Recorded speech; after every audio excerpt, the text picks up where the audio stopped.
gabi sa inyong lahat mga ka-Gianatics. Ako si Gia Baco at ito ang ka-Gianatics News Express. At pasadahan na natin ang mga rumarap-tsadang balita.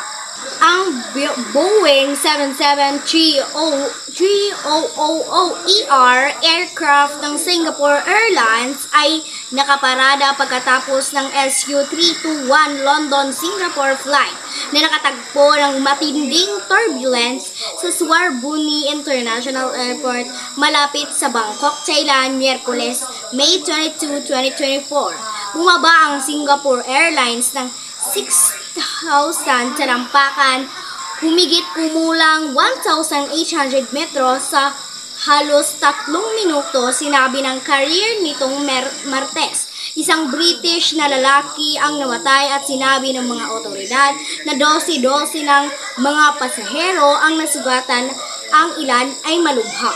Ang Bamban-Tarlac Mayor Alice Guo ay nagmamay-ari ng 16 na sasakyan batay sa mga dokumentong nakalap ng tanggapan ni Senator Riza Hontiveros, chairperson ng Committee on Women, Children, Family Relations, and Gender Equality.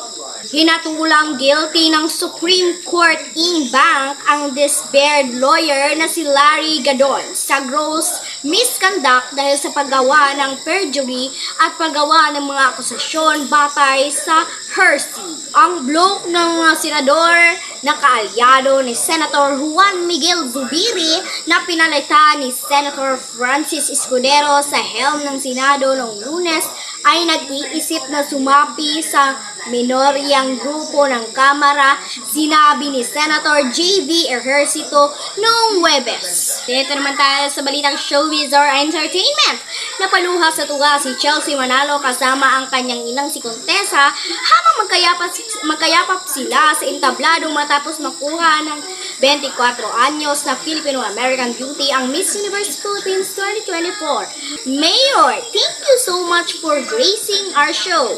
Ito ang biro ni Vice Ganda sa isang staff ng It's Showtime nitong Huwebes noong mapansin ang pagkakahawig nito sa kontrobersyal na alkalde ng Bamban-Tarlac na si Alice Guo. Napuno ng tawa ang studio sa makulit na tanong ni Vice kay Mayor.